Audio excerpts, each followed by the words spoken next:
Sejam bem-vindos, sejam bem-vindas. Para mim é um prazer muito grande ter você aqui nessa nossa live, nosso primeiro espaço do Divã na Porteira.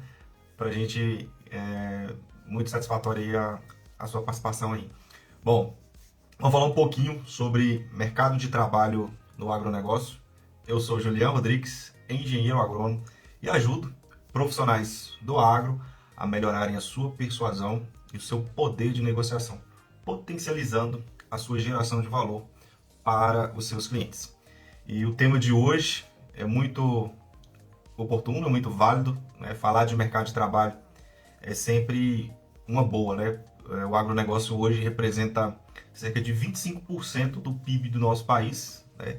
E se fosse contar todas as cadeias envolvidas, chegaria aí próximo de 40-45% do PIB. É muito representativo, né? Quase 20% dos empregos formais aí, algo próximo disso, estão ligados aí ao agronegócio. E é interessante a gente ter em mente que quando se fala do agro, existe uma gama gigante de possibilidades que nem sempre são levadas em consideração. Eu que saí da faculdade já tem um tempinho, que estou no mercado de trabalho, eu percebi que boa parte das pessoas não se preparavam de forma adequada, principalmente para o mercado privado. Então, na grande maioria das vezes, as pessoas se preparavam para, né, a vida acadêmica, para pesquisa, né, para a parte aí de docência e tal. E quando se dava por conta de que talvez não seria essa carreira, quando fosse entrar no mercado de trabalho, caía muito mais de paraquedas do que necessariamente por ter uma preparação para aquilo. Fato é que existem excelentes oportunidades, ponto. Só que você precisa estar preparado para elas. Caso não esteja, você vai ficar à mercê do que te oferecer, né? E aí já é uma história que não é tão legal assim, né? Hoje a gente percebe que o agronegócio ele chegou num nível de tanto de especificidade quanto de profissionalismo muito, mas muito grande, e cada vez mais tem exigido competências e habilidades que antes não se eram tão importantes.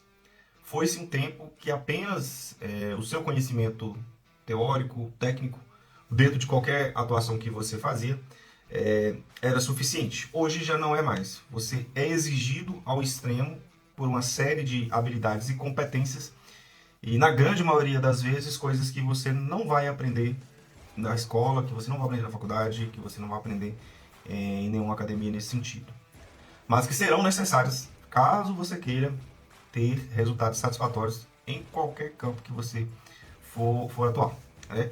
Então vale lembrar que vai faltar gente, isso é fato, né? Temos aí sérias pesquisas que informam, né, que vai faltar profissional em diversas áreas. No agronegócio não é diferente. Boa parte do que do que as pessoas vão trabalhar ainda nem surgiu, né? Então o agro tem despertado muito esse lado, porque tem surgido oportunidades de coisas tão específicas que antes nem se imaginava, né? Por exemplo, né, um operador de drone, né? Nunca se imaginou que isso seria algo que poderia ser entendido como uma profissão. E toda a cadeia ligada a essa operação, ela também tem que ser atendida por profissionais, que vão desde a parte de hardware, de softwares envolvidos ali, de manutenção como um todo, mapeamento, e mais de treinamento de equipe, e mais uma série de outras questões, né? Então, se a gente pensar que hoje um operador de drone é uma profissão com muito potencial, tem várias outras que também não são colocadas na conta, que estão aí e que a gente precisa ter isso na nossa cabeça. E muitas dessas profissões nem exigem necessariamente uma formação superior. E sim, ter uma baita habilidade com aquilo, né? E ser bom no que você faz, né? Um outro ponto muito interessante que a gente percebe, a questão da agricultura digital, ela tem ganhado cada vez mais espaço, né? E todo esse processo de digitalização que o campo passa, isso que a gente chama de transformação digital, ele tem criado a necessidade de ter profissionais que têm a capacidade de lidar com isso. E na grande maioria não tem, né? E quando a gente fala de transformação digital, todo o balaio, o arcabouço de tecnologias relacionadas a isso, a gente precisa ter um mínimo de competência para saber geri-las, né? Então, vale a pena estudar, com certeza. Oportunidades existem se você estiver preparado para elas, igual eu falei anteriormente, né? O antigo também não vai deixar de existir, né? A biotecnologia, por exemplo, né? Associada a isso, principalmente iniciativas voltadas a melhoramento genético, né? E aí a gente tem a parte de pesquisa e desenvolvimento, principalmente em grandes players, que tem sempre muitas vagas de emprego para especialistas nesse sentido. E basicamente a biotecnologia foi algo que foi essencial para o desenvolvimento até do agronegócio do nosso país, possibilitando aí, com base em várias tecnologias que se surgiram, o cultivo em regiões onde ninguém imaginava que seriam possíveis, né? Então, essas coisas, a gente imaginar que biotecnologia é algo até mais arcaico em relação a todo esse processo de digitalização que a gente vê, isso também não sai de moda. É muito importante a gente lembrar disso, né? A parte de data science, né, de cientista de dados mesmo, porque o volume de dados que uma colheitadeira gera, que é conectada, é algo absurdo. Saber utilizar isso de forma inteligente para transformar esses dados em conhecimento, para ter uma lavoura com cada vez mais produtividade, redução de custo e garantindo cada vez mais eficiência do equipamento, da lavoura como um todo, né? E isso é essencial, né? E na grande maioria das vezes as pessoas não sabem fazer análise de dados, né? E a gente precisa aprender a fazer isso e ter um olhar muito crítico em cima disso, né? Porque não é só, hoje em dia não é só mais você saber mexer com Excel, né? Então a gente tem que aprender a pincelar sobre um monte de coisas. E tem muitas pesquisas que falam sobre essa questão da gente cada vez mais tender a ser um pouco generalistas, né? Por quê? Porque a dinâmica dos mercados exige isso da gente, que a gente seja generalista. Então aprenda sobre um balaio de coisas, né? Mas é importante também que você tenha a sua especificidade dentro do que você está atuando, né? Então a gente não pode perder isso de vista, né? Então um ponto muito interessante quando se diz a respeito do mercado de trabalho no agronegócio é a gente entender que, primeiro, eu preciso entender o que eu quero. Não é o que vai sobrar para mim, é o que eu quero. Eu quero atuar em que ramo, né? Pesquisa e desenvolvimento, quero atuar com consultoria, com assistência técnica de maneira geral, que por si só, se a gente for imaginar o volume de produtores rurais que cada município tem, a gente tem um déficit de atuação na parte de assistência que é uma coisa absurda, né? Então, falta muito profissional em todas as cidades, se você parar a pensar somente na parte de assistência técnica. E arrisco dizer que até de forma presencial é praticamente impossível a gente imaginar que a gente teria uma assistência presencial em todos esses municípios. E por isso que há todo esse movimento de transformação digital no campo, porque com todo esse movimento que a gente tem aí também do 5G, de ter uma maior cobertura de internet e qualidade da internet, então a gente vai tender a ter atendimentos para esses produtores, principalmente que estão mais isolados, por meio de formas digitais, por meio de mecanismos digitais. E isso vai ser algo que vai possibilitar um poder de melhoria muito grande na produção para todas as áreas possíveis, né? Então, quando a gente fala da digitalização do campo, não é só estar com conta do Instagram ou na internet, não. É realmente entender que todo o modelo de negócio de uma fazenda ou de um player de conhecimento, ele tem que ser redesenhado, e alguns já entenderam isso, né? Ele tem que ser redesenhado para o digital, né? Porque só por meio disso que vai conseguir ter o poder de escala que é necessário para que consiga atender de forma satisfatória o volume de produtores que a gente tem para atender no nosso país, que é gente demais, né? Nós somos um país do agro, gostem ou não, né? Então, a gente tem uma população no agro gigante, um número de agricultores, seja familiares, médio, grande, muito grande, que ainda não tem assistência, né? E o pessoal, do jeito deles, eles precisam produzir. Alguém vai ter que atender eles, ou não, né? Mas quem chegar primeiro tem grande chance de ter aí clientes que vão compor uma carteira legal, né?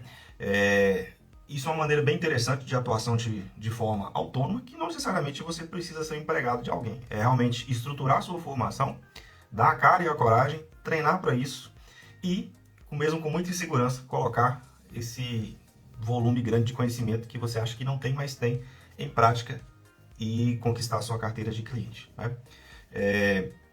E pensando na linha de frente do agro de maneira geral, mesmo se você não tiver nenhuma formação, com certeza, se você tiver afinidade em alguma macro área, em alguma temática específica, existe N formas de você se especializar e conseguir ganhar o mercado de maneira geral, né? Então, o que a gente tem que ter em mente é, não vai cair nenhuma vaga de emprego no seu colo. Isso não acontece em lugar nenhum, né? As oportunidades surgem para quem está preparado para elas. Então, se você se preparar, a chance de você ter uma boa oportunidade é muito grande, né? Então, é muito comum, né, você ver profissionais extremamente qualificados em termos de currículo, mas em termos de mercado de trabalho, eles não estão preparados para o mercado de trabalho. Porque o entendimento era de que eu preciso de um emprego e não eu quero um emprego. Qual que é a diferença principal? O eu preciso é algo muito passivo. O que surgir eu quero. Agora, quando o que surgiu, eu vou aprender a querer. Quando eu falo que eu quero, eu me coloco como protagonista.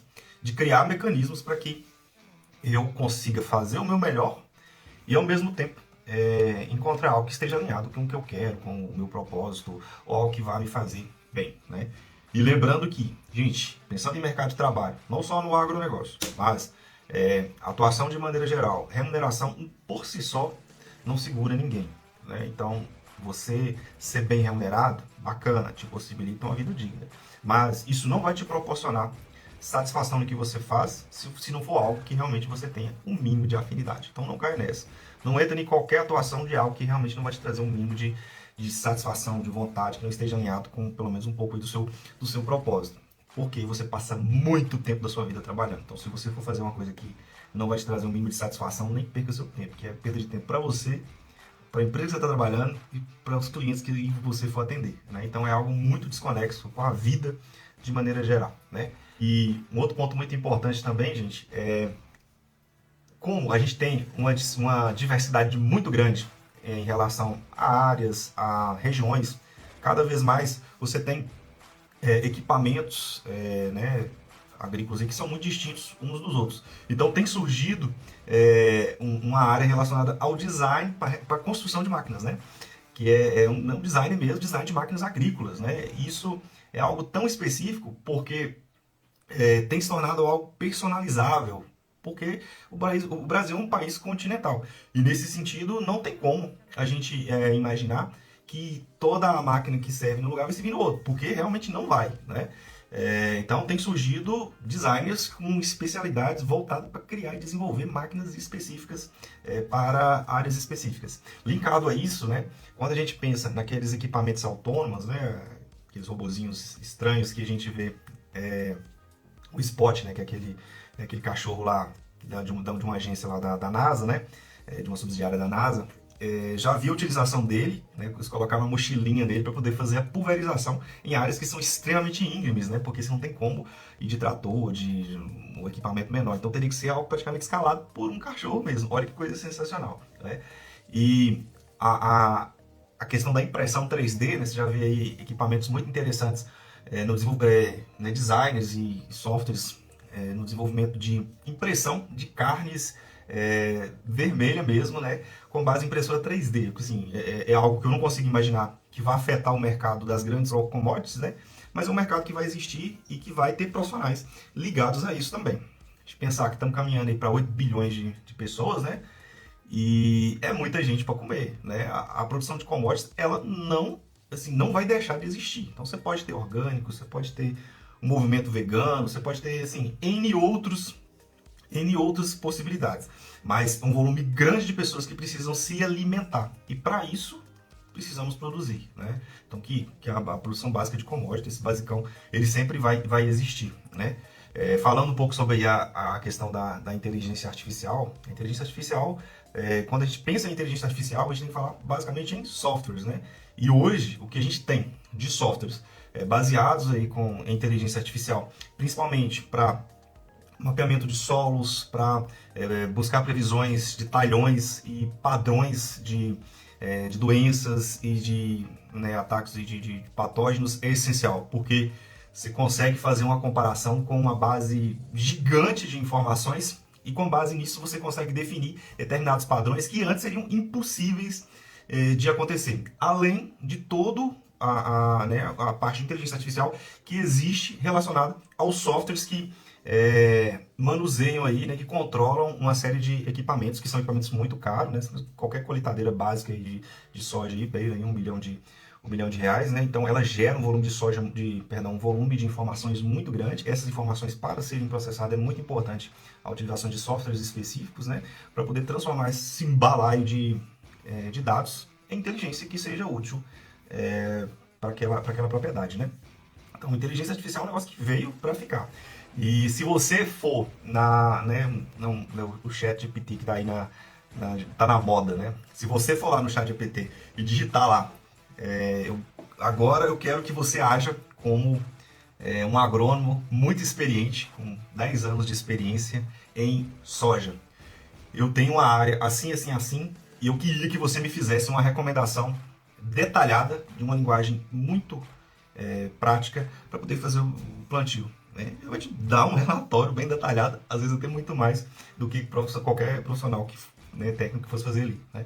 Então a inteligência artificial ela possibilitou essa disseminação do conhecimento. Né? Isso também é muito legal. O que não quer dizer que vai tomar o espaço do profissional, porque o bom e velho bom senso, esse negócio nunca vai sair de moda. Né? Então, mesmo com todo o avanço da inteligência artificial, sempre acredito que as tecnologias, não é que elas vão tomar o emprego de um monte de gente, elas vão surgir para poder criar uma série de outras possibilidades. E nessas possibilidades, aqueles profissionais que vão estar mais preparados, que vão saber lidar com essas tecnologias, que vão ter o seu lugar no mercado, e inclusive serem muito mais bem remunerados.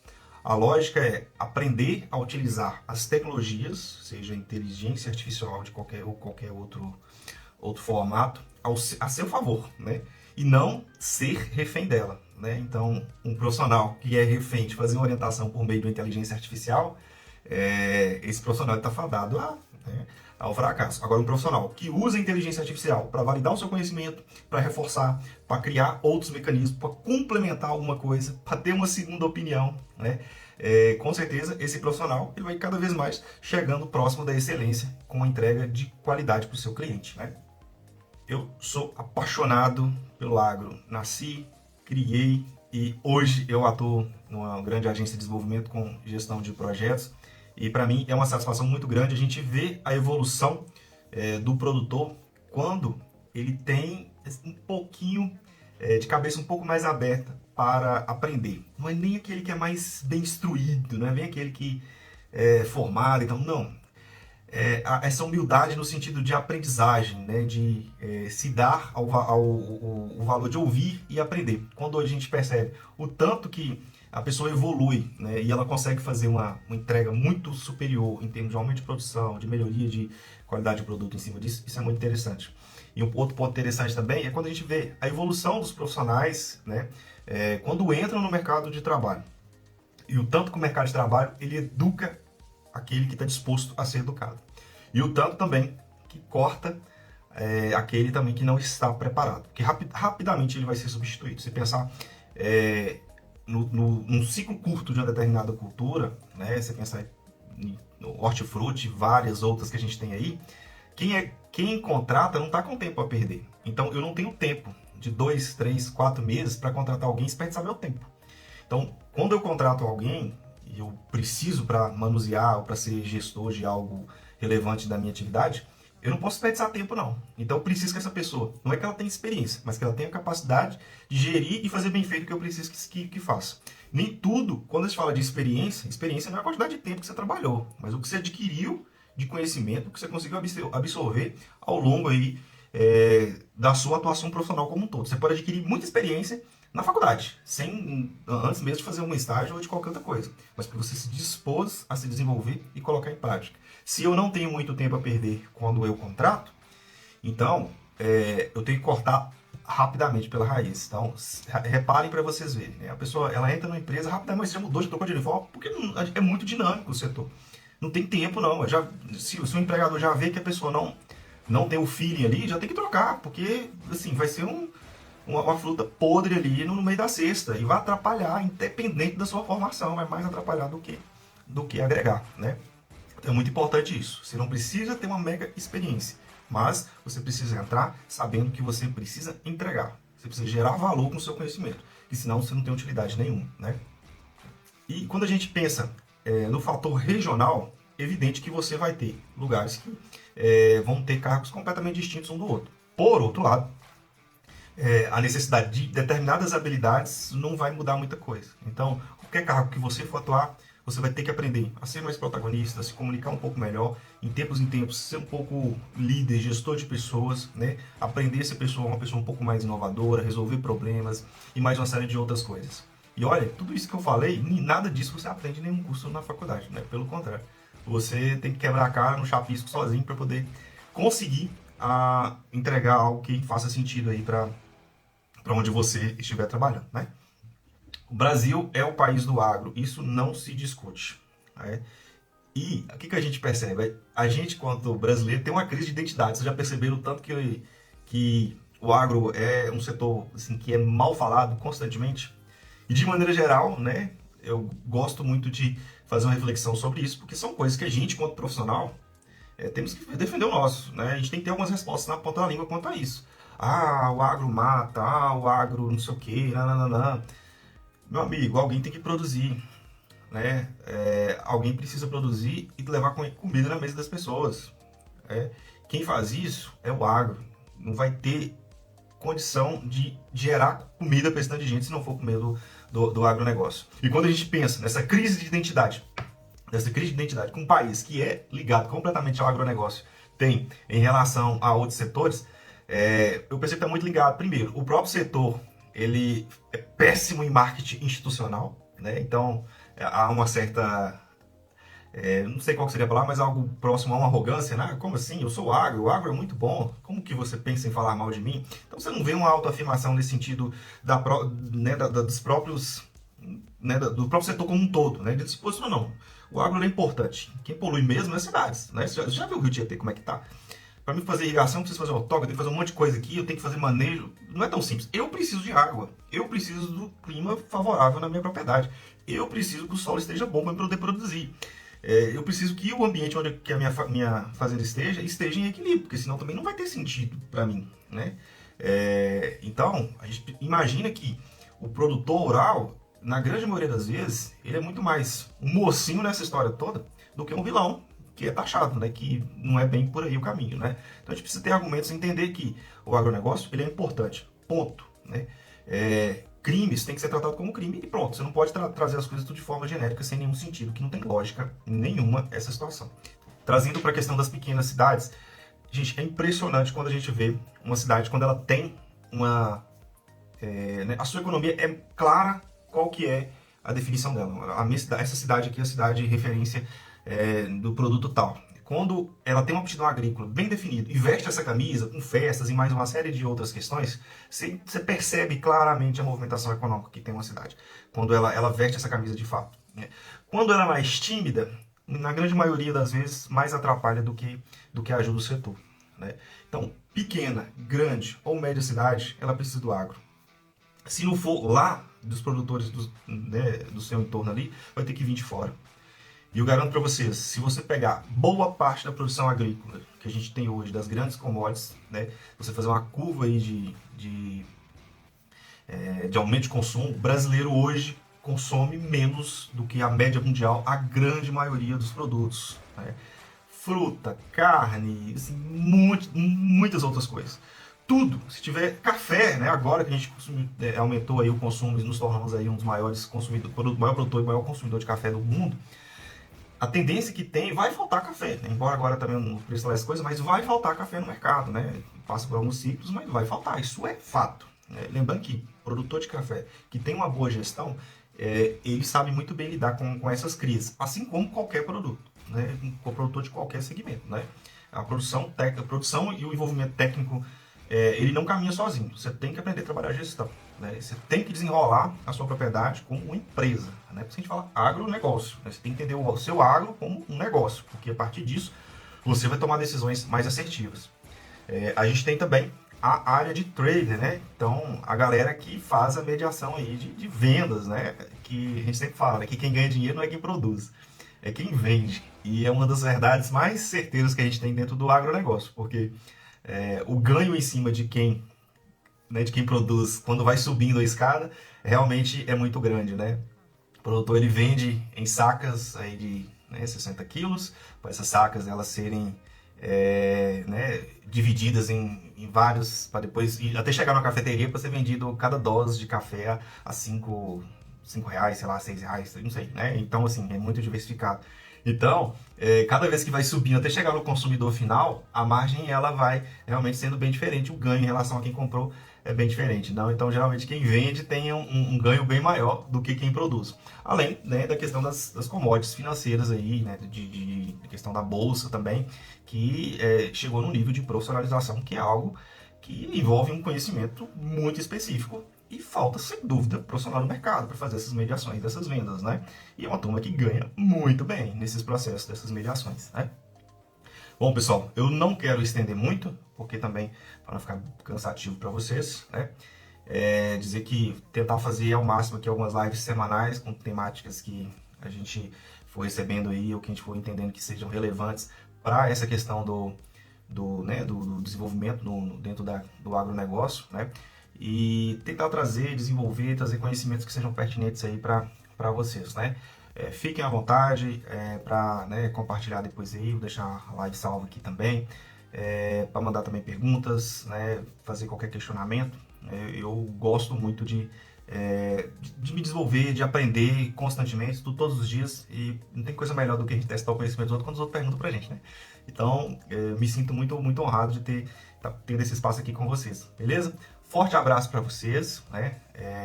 Até a próxima, se Deus quiser. Tchau, tchau.